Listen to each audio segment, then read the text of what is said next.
Good evening. Welcome to Community Focus, and tonight we have Kim Dowling, local attorney who's running for Circuit Court 2 judge. Correct. And that is a contested race in the primary, with her opponent being on a Quirk. Correct. And so we've offered her equal time. Each person's going to get 25 minutes to tell about themselves, because we feel it's important to know who the candidates are. It's running for the office of Circuit Court Judge. That's a very important office in the Delaware County. So we'll take it to you and tell us about yourself. Okay. My name's Kim Dowling, and I've been practicing law in Muncie for 27 years.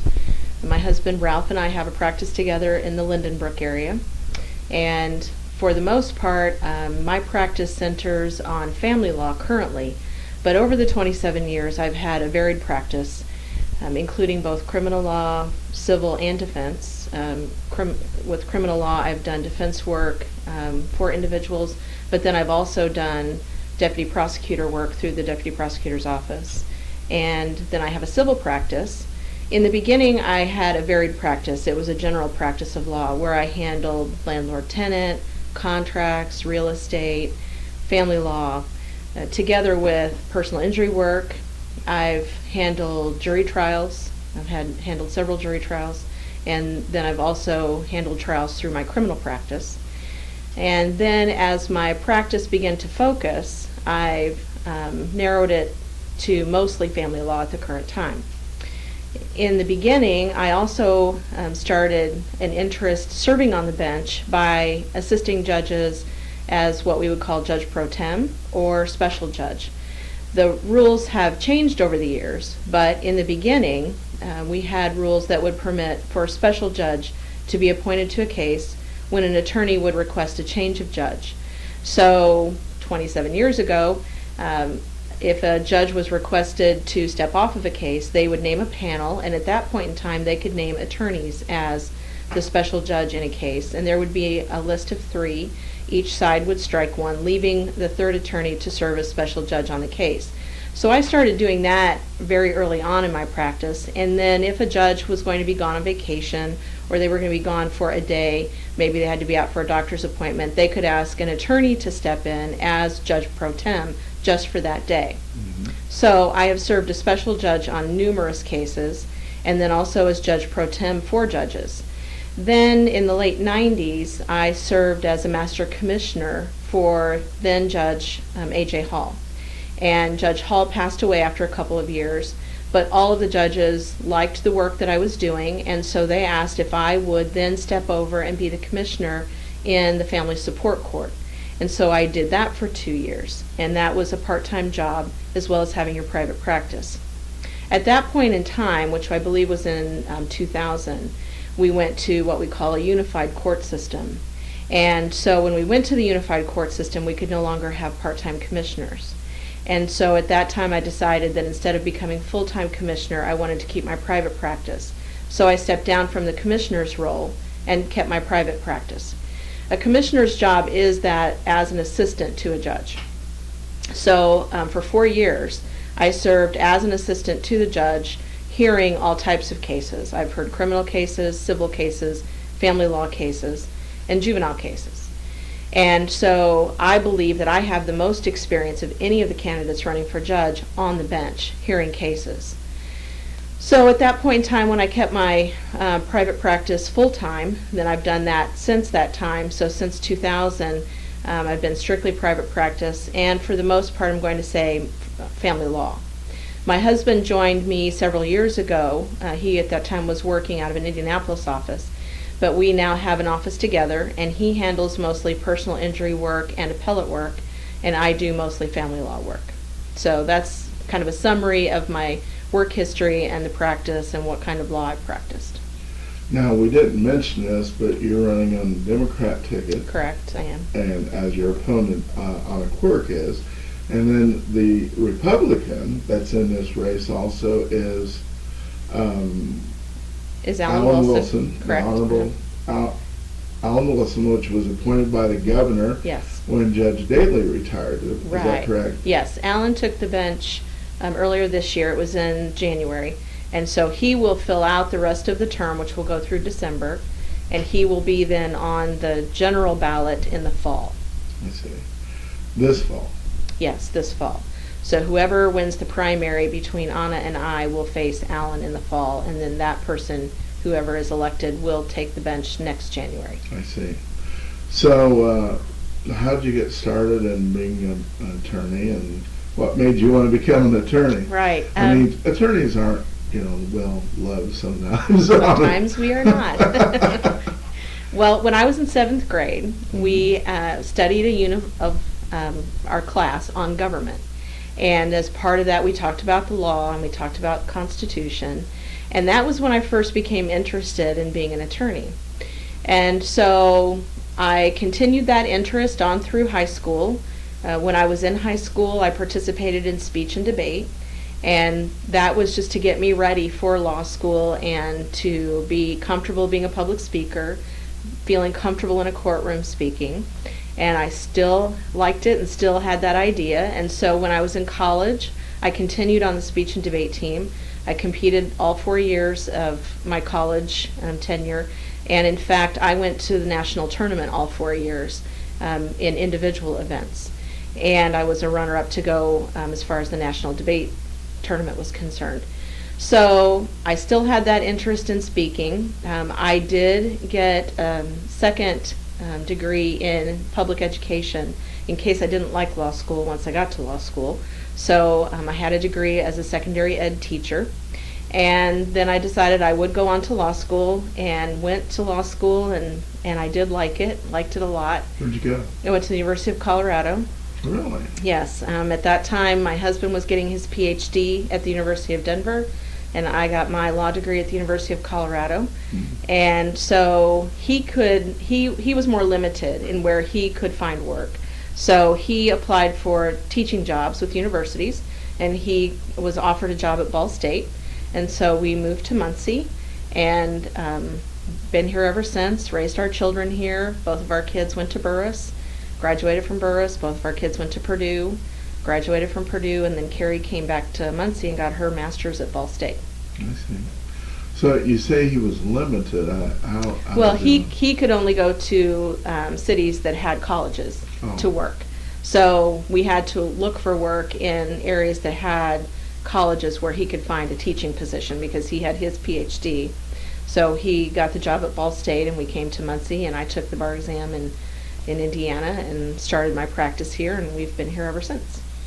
Now, you was originally from... Well, I was born in Illinois. My father was in retail, and so we moved a lot as a child. He worked for different companies. And so then I probably lived the longest in Colorado. Oh. And that we moved there when I was in junior high school. And so stayed there then until Ralph and I moved here when we were both finished with our education. I see. So, if you was to become judge, Mm-hmm. what, and obviously you sit in, as you say, a lot as a pro tem. Right. But becoming a judge of, a said circuit court too, what would you hope to accomplish there?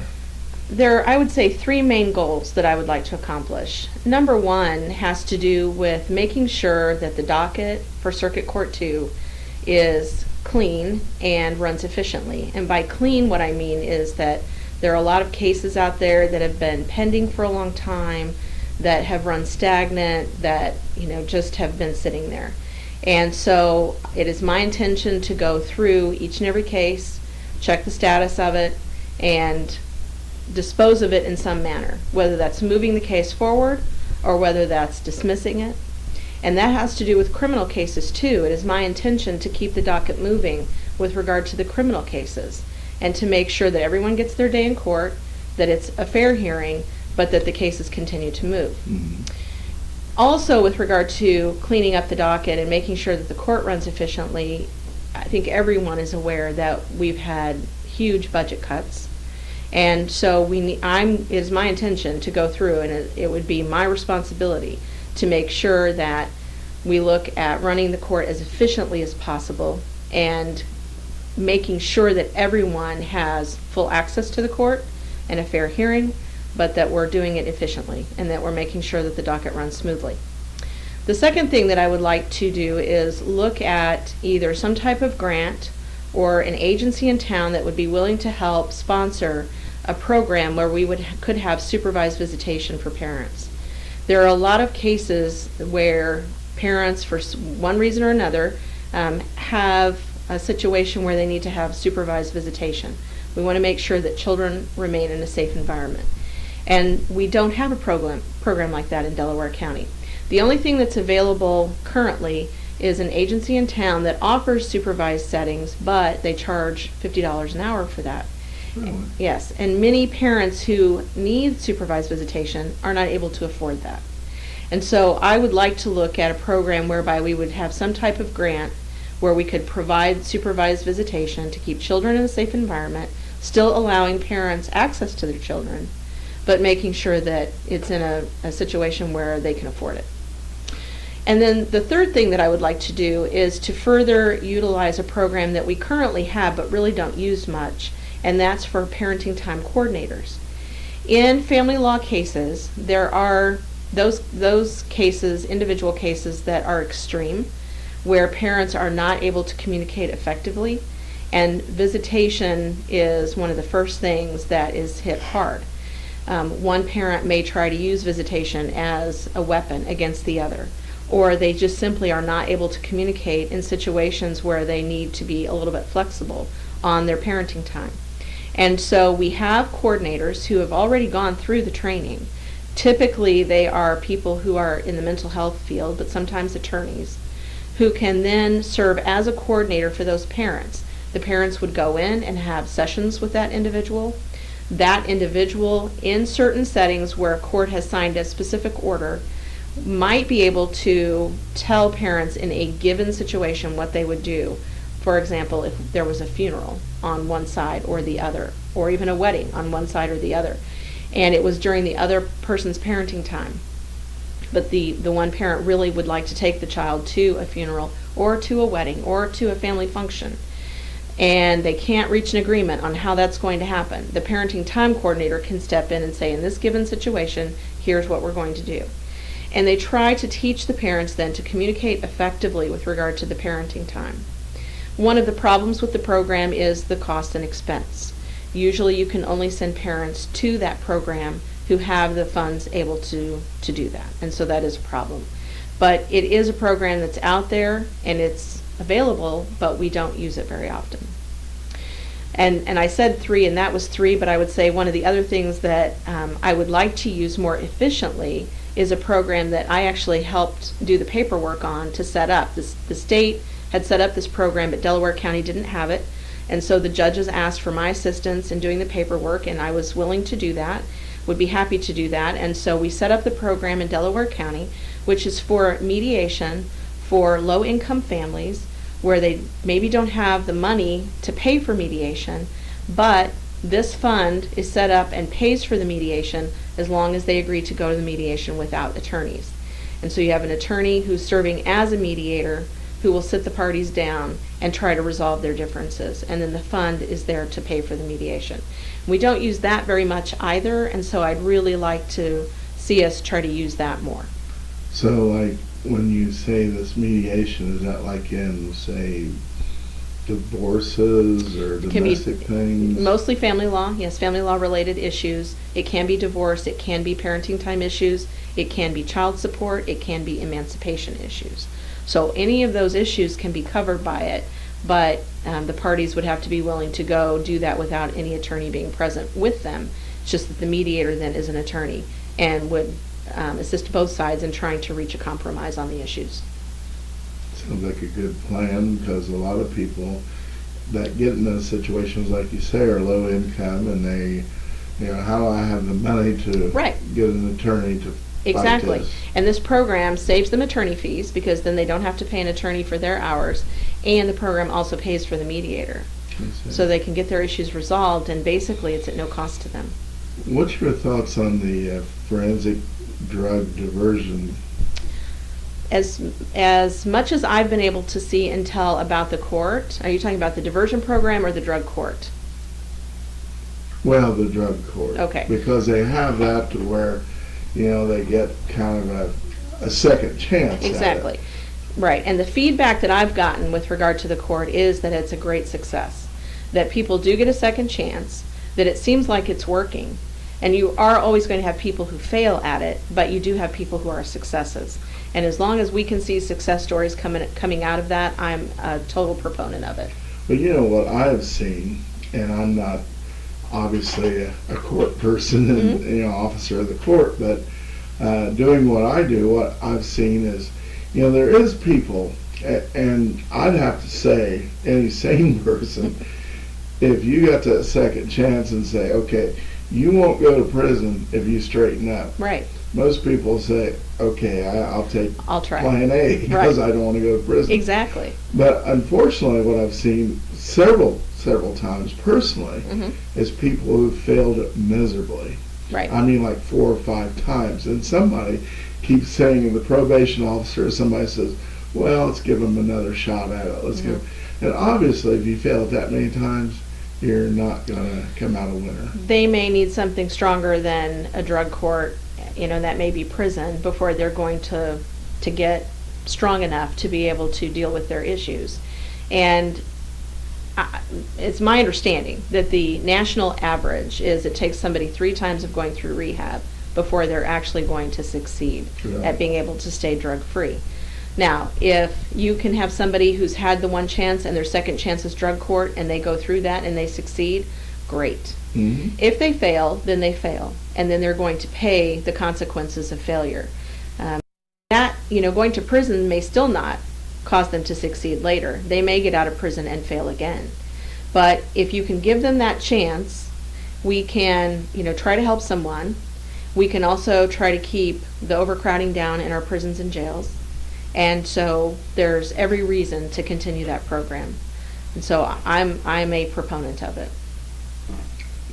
Well, I am if it works. Yeah. But unfortunately, like I said, there's several people, and I'm not saying a whole lot of people. Sure. I just know a few that have failed and failed and failed, and I'm thinking, okay, how's this working? They need to do something different here. Right. And that individual person is probably going to end up having to go to prison. And if that gets their attention, then great. And it may not. And unfortunately, that's what we see sometimes. Which, and I've asked this question of several judges, sitting judges, and people who are candidates for judges, repeat offenders. What do we do? Well, because you said a while ago, the prisons are full, it's overcrowding. I know they got program after program to get people out of there quicker, but is that the solution? Because some of these people are repeat offenders. Well, they are. I mean, I think overall, if you're looking at the big picture and the big problem, we have to get at those people when they are children. So that's not something that, I can individually do anything about as a judge. But if we can get to some of those children in some of the programs that we are starting to develop early, mentoring programs, those types of things. I was talking to a lady at lunch last week who is involved in a mentoring leadership program in Delaware County, and it's tied to the 21st Century Scholarship Program. And so they can't get at kids until they're in middle school. And we were sharing at lunch, and we started talking about the fact that we would really like to see a program that would get to those kids at a younger age. I was talking to Myrna Robertson last week, who runs the tutoring program at the Connolly Center, and she said, people have come to me and asked me, can we get to kids in the elementary ages? And she said, I personally can't. This is all I can handle. We need some more individuals who would be willing to step up to the plate and try and help with tutoring, mentoring at a younger age. So there, I think, things that we can do, but from a judicial candidate standpoint, there are only so many things that I would be able to do. And that would be look at the person's history, look at whether or not they've got a criminal history, look at the sentencing recommendations for someone within those boundaries, look at recommendations of probation officers, and then make the best decision that I can make with regard to sentencing, with regard to a particular crime, and the years that I would be permitted to consider. I know, talking to prosecutors, judges, some people make mistakes. Sure. And some people continue to make mistakes. Right. And so, a lot of prosecutors and a lot of judges obviously see and deal with that and say, well, is this their first time offender? Right. Cut them some slack. But, they keep coming back, then obviously we've got to do something else. Do you agree with that? Well, I think you have to. I mean, prosecutors are there to make their recommendations. Probation officers are there to make their recommendations. Defense attorneys are there to make their recommendations. As a judge, you have to sit there and look at all of those things. Do they have a criminal history? What are the parameters that the statutes have given me as a judge to sentence this person? And I have to consider the report that the probation officer gives to me. And then in considering all those things, I have to make the best determination that I can about what I think is the best decision on sentencing that particular crime with that particular history. So basically the judge looks at the big picture. Exactly. It's exactly it. it. Big picture to look at. It's a huge picture, yes, and everyone gets their input and their 2 cents, and then the judge has to make the best informed decision that they can make. On a final note,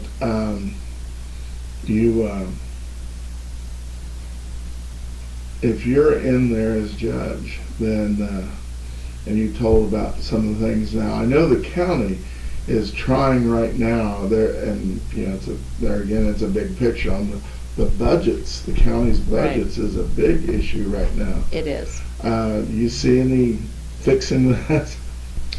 Well, obviously, from a judge standpoint, we can't fix the money problem and the budget problem. All we can really do as a group of judges, as a group of 5 judges, is to sit down together and to try to work together on trying to run the court system as best as we can and as efficiently as we can with the amount of money that we are given. And that would be my intention, to work together with everyone to try to sit down and make this work as smoothly as possible.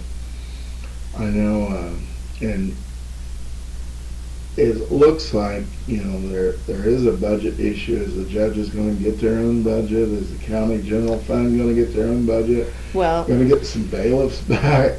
Because obviously with the county having their officers doing that, that's a huge cost.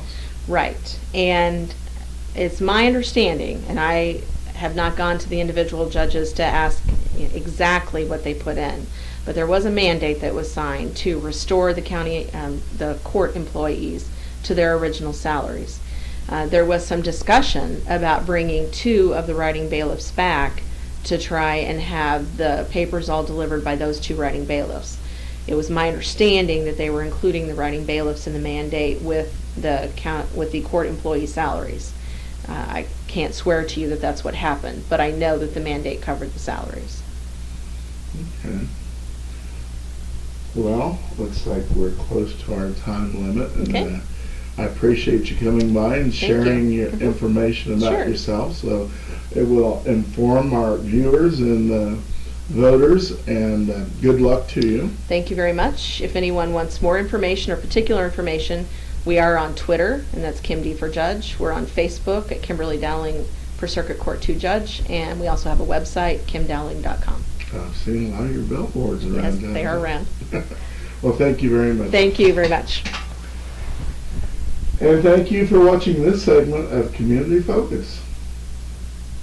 Hi, I'm Roger Overbey. Welcome to part 2 of Community Focus, talking about the contested part on the Democrat side of the race for Circuit Court 2 Judge. You've seen Kim Dowling on part 1.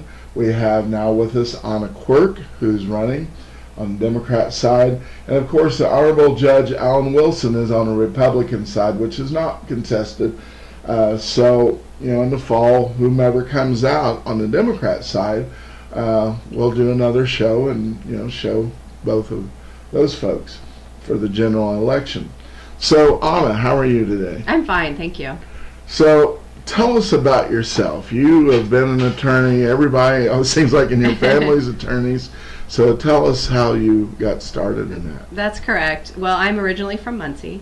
My family has been from Muncie for several years, and I was born in Muncie. I went to Muncie Central High School, and I graduated in 1983. And from there, I went to college at Loyola University in Chicago. And I actually majored in chemistry, so I wasn't originally thinking about law.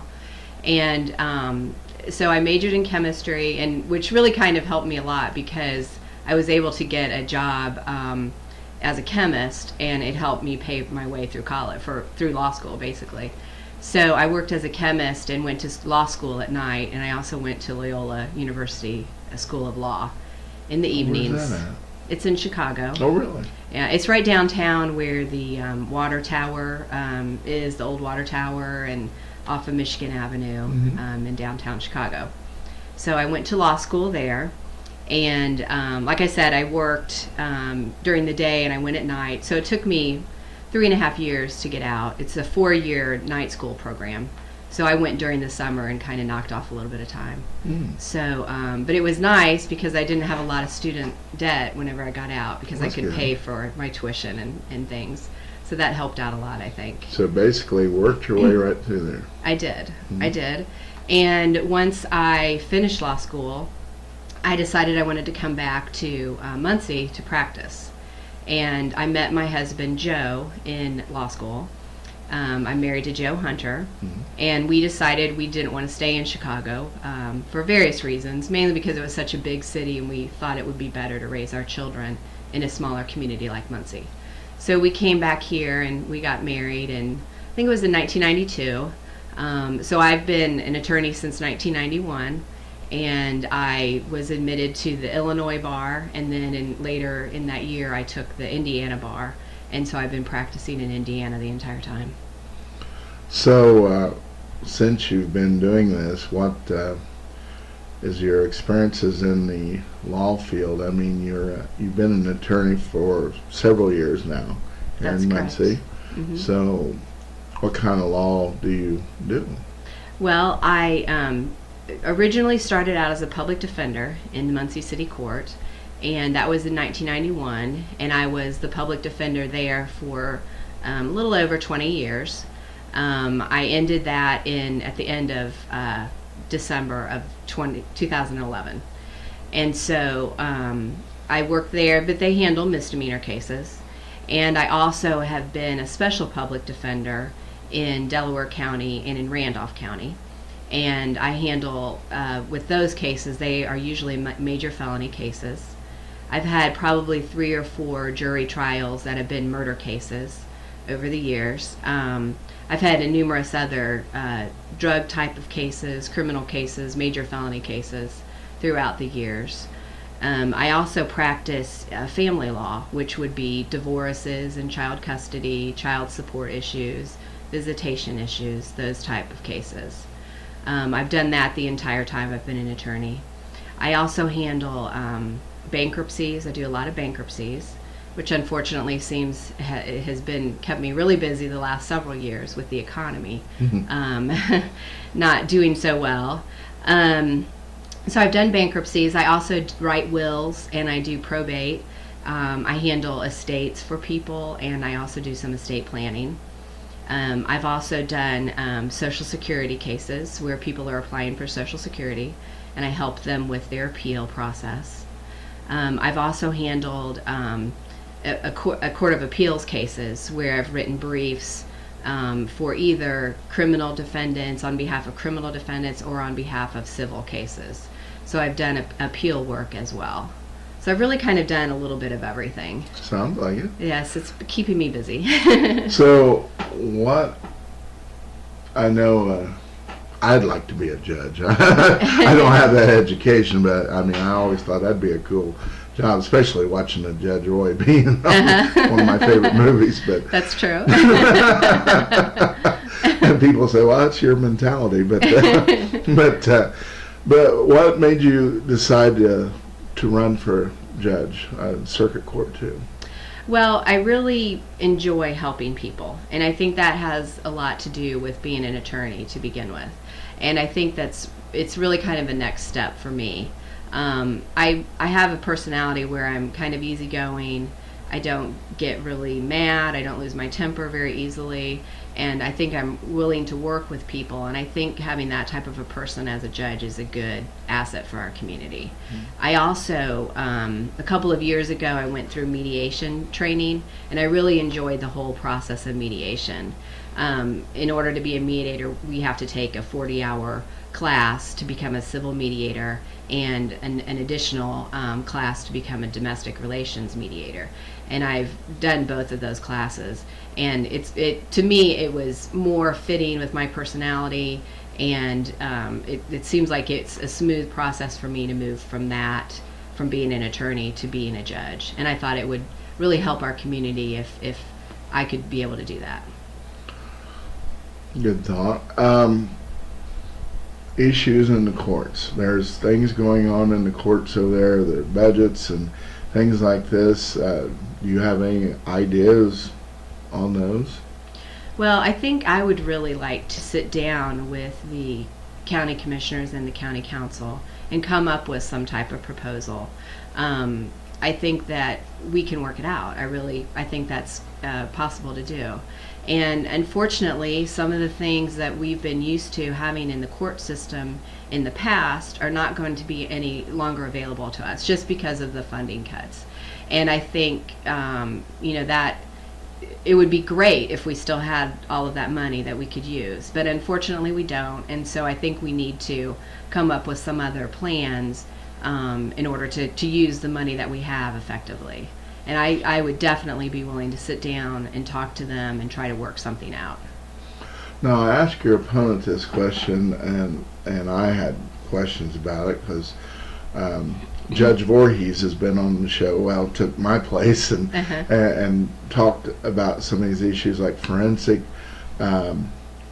drug diversion, and maybe that's not the right term. I don't know all the legalese like you folks do, but that program, what's your thoughts on that? Because I've seen it in theory work good, but I've seen certain cases where people have got many shots at that, and probation officers kept them out of jail, and some people just don't get it. Right. And we've talked about some people make mistakes, and they go in front of a judge, or they get probation, or they get a second chance, and some people don't get it. They just keep on. What's your thoughts? Right.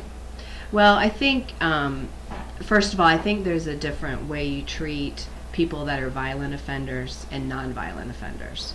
And I think violent offenders, there's really not a lot you can do other than punish them and protect the rest of society by putting them in prison. So for non-violent offenders, though, I think there's a number of things you can do, and that would be one of the drug court that they have set up. And there's other programs throughout the state that courts have set up for other different issues. For instance, military persons coming home. I think we're going to probably have a lot of issues with our veterans coming home, and how is it best to really help them, because we really owe them a lot in our community and our entire nation, and I think we should try to help them adjust to coming back as well. So I think there's a number of different programs you can do other than just locking someone up, and I think the drug court is one of those programs. I think also that it would be really good to have a program set up for house arrest and home detention, those type of programs. I think really if we keep building prisons, they're always going to be full. I mean, it's not like you're going to build a prison and not fill it. So unfortunately. Yes, unfortunately. So I think that we need to come up with some other ideas that are a little more cost effective for us as a nation and our state as well. And I think one of those things are these other alternative programs like the drug court and things like that. They're not always going to work, I don't think. And I think the only way you can protect all of us, the society and victims and other persons, is by keeping an eye on it, keeping the probation officers aware of what's going on, maybe keeping people monitored through GPS tracking, things like that. And I think there's a lot of options that we can do. And unfortunately, it is sometimes you get to the point where they have offended and reoffended, and the only thing you can do is put them in prison. But I would like to develop other types of alternatives rather than just doing that for nonviolent offenders, of course. And speaking of which, I know, and I've seen this happen, and it happened personally within our family several years ago, but a person, and I've been told it happens sometimes, maybe too often, somebody is on probation in a court and maybe gets arrested, and even for a felony, and it slips through the cracks. So, and the court doesn't pick up on that and say, oh, this guy, he's on probation in our court, and he got arrested for this, and sometimes they're sitting there in that court and don't know how do we fix that? Well, I think one way you can do that is interconnecting your computer systems. And I mean, obviously the person's not going to say, oh, by the way, I'm in probation in another court. But I think that one of the ways you can fight that is be sure that you have someone that checks on their computers, make sure that all of the computers in the state are interconnected so that we can look up the information. It would be really nice if we could look in other states, but I don't think that we're at the point where we're capable of doing that too much. We have to do special searches. And I don't know, I mean, at this point, you get again into the cost of it. And I know it would be wonderful if we could get all the states interconnected where you could, put someone's name in there and find out all of their offenses that they've had in various states. Well, like one case I'm talking about happened right here in Muncie. This person made this, was on probation, Muncie court, and right here in Muncie got arrested for another felony, and nobody caught it at the time. And I'm thinking, is there a way to, with these computers, I mean, the computer technology is phenomenal now, right, to red flag that somehow, where right, they say, oh, boom, this guy jumps right out at me here. I think that there should be some way that we can program those court computers to do that. And I think a lot of it falls on the probation officer as well to keep track of their clients that they're supposed to be monitoring as well. So I would think that would be a great idea to do. Somebody Definitely. missed that one. I would say they must have. And, I agree with you. And unfortunately, it was a very tragic end to that. But, right. Jail, there's our jail up here at Delaware County is constantly full. Right. And, I know everybody blames judges and the system on this. Mostly judges thinking criminals get bad criminals get off too easy. But as we'd talked about before, and with your opponent, obviously the judges has certain parameters that they could do with anybody and everybody. First offenders, violent offenders, and all that. Can you elaborate on that? That's correct. There's usually a standard sentence on most of the criminal offenses. And you look at mitigating factors to see if you should go below that standard, or aggravating factors to see if you could go above it. So one of the aggravating factors would be if they have a prior criminal history. So whenever a judge is sentencing a person, they're supposed to look at that. Usually what happens is if a defendant pleads guilty or goes through a trial and they're found guilty, a judge orders what's called a pre-sentence investigation. And in that investigation, the probation officer conducts it. They run a background check. They interview any witnesses or any victims, and they get their input on what the sentence should be. They determine basically some factual information about the person. For instance, their education, what their job history is, things like that. So they compile this in a pre-sentence investigation, and then they give that to the court to look at. And based upon that pre-sentence investigation and upon any testimony that's presented at a sentencing hearing, the judge determines what an appropriate sentence would be. I see. So, and the other side of that coin is people say, well, gee, so-and-so done this, and they're already out of jail and everything. And I've had judges tell me that now the jails are so full, the prisons are so full, that they have programs that, well, if you go to anger management, you get so much good time and this and that. So That's correct. But that's out of the judge's hands, is that correct? That's correct. That's really pretty much determined by the Department of Corrections. The judge would sentence an offender to a certain sentence, and then once they go to the Department of Corrections, they can sign up for those type of programs, like, I don't know, drug or alcohol programs, things like that. Usually, there's a long waiting list to get into those types of programs. There's also a program if they want to get their GED, for instance, things like that, which really is good for everyone if they make some effort to get a GED, get an education, go through an alcohol or drug program. Unfortunately, there usually is a long waiting list to get into those type of programs. But if they complete the program, once they get in, they do get some of their time taken off. Is that good or bad? Well, I guess it depends. Depends on, what type of offense it is. There's a lot of different factors that would be going into that. If the person was rehabilitated and come back into society as, okay, I learned my lesson, I got an education, I got some skills, and I want to be a viable member of the society, the community, I'd say it's a good thing. Exactly. If they've used that, obviously, just to get their time cut short and come back to be a meanie all over again, it's a bad thing. Exactly. So you really aren't going to tell. I mean, it's going to be on an individual basis. And, really the best thing for all of us is if they are rehabilitated and are able to come back and be a productive member of society.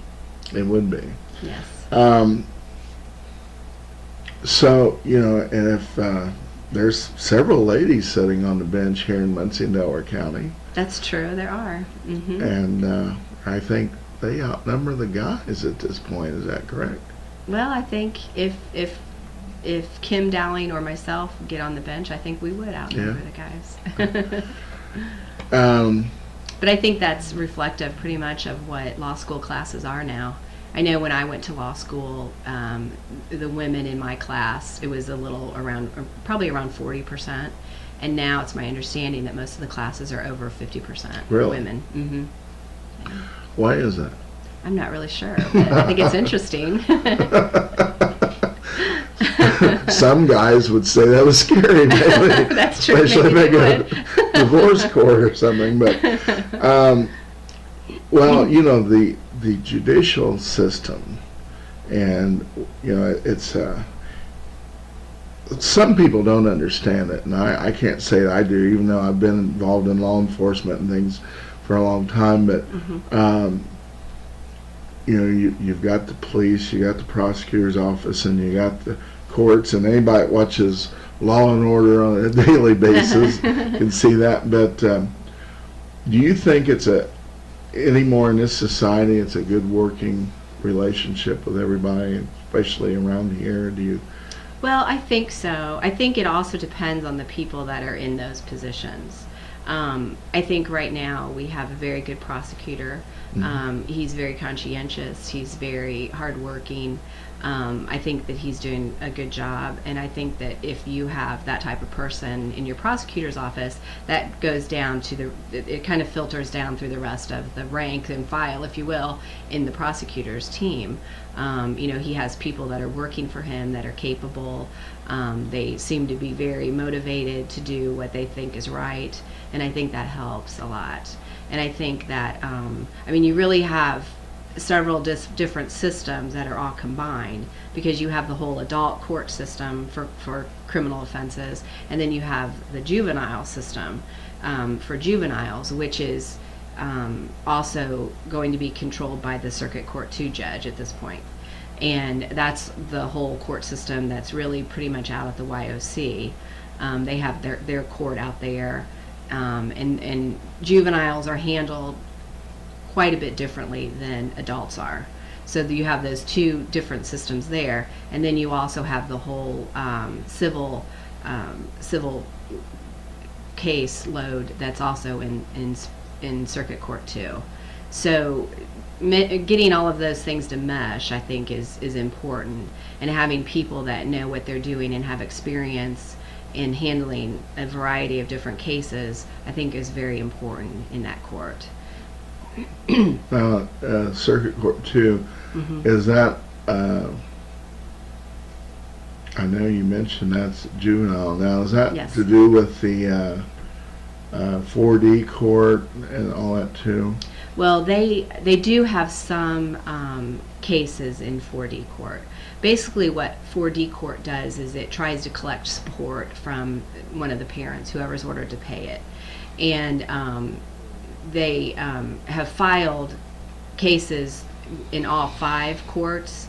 And then if they just have an issue with support, and in a case where, like, maybe a person was on TANF or receiving Medicare for their children, they would go through the 4D court in order to collect the support. So they would have some cases from Circuit Court 2, some cases from Circuit Court 1, some cases from 3, 4, and 5 as well. And they just handle that type of issue rather than having jurisdiction of all those cases. Does that make sense? Kind of. Okay. What they usually do is they just try to collect the support or get the state reimbursed for any benefits that a person receives for their children. TANF or welfare, the welfare support basically. And then Medicaid. And they try to get the state reimbursed by the person that's supposed to be paying the support. Now, the clerk's office is big in support. That's correct. Because I know back years ago I paid my lion's share. Yeah. But now, and they've tried to make that work smoother. How's that working now? I mean, since I haven't paid for years, I kind of fell out of touch with that. Right. Well, now they don't collect individual support any Really? longer in the Delaware County Clerk's office. They do on occasion with older orders, but what we're supposed to be doing now is paying the support into an office in Indianapolis. Really? And then the office in Indianapolis mails out, basically they put it on like a debit card type thing. And then whenever you get your support, you can get it on a debit card. You can get it direct deposited into your account, and occasionally they will send a check. Really? Yes. I did not know that. So there was a federal law several years ago that we needed to have a centralized office in Indiana collect the support. So So if it's probably somebody's been 4 or paying 5 years support, ago. they send it to Indianapolis? Or? Yes. Usually what happens is if you're employed, you have to do a wage withholding order or an income withholding order. And it's taken out of your paycheck directly and mailed to the Indianapolis office, and then it's distributed from there. I see. So that's a smoother way, I suppose. I suppose, yeah. Well, I mean, it takes a couple of days if they pay it here or if they go down there anyway. So Right. say it's due on Fridays, it may be, Monday or Tuesday, maybe even Wednesday before they would get it. well, but the bottom line is they get it, I guess. Right. Well, we are about out of time, and I really appreciate you coming by. Well, thank and you so much for having me. I appreciate being that. on the show, because I believe that a contested race on the both you and your opponent Kim Dowling are running on the Democrat ticket, and I think it's good for folks to see and hear from. They might see your name, but unless they've been to court, they probably might not know either one of you. That's true. That's very true. And it's the best way to learn about folks is not being in court. Well, thank you very much. This thank is, you. Again, Anna Quirk Hunter. Yes. And so good luck to you. Thank you very much. Thanks for coming by. Thank you, and thank you for inviting me. You're quite welcome. And thank you for watching Community Focus.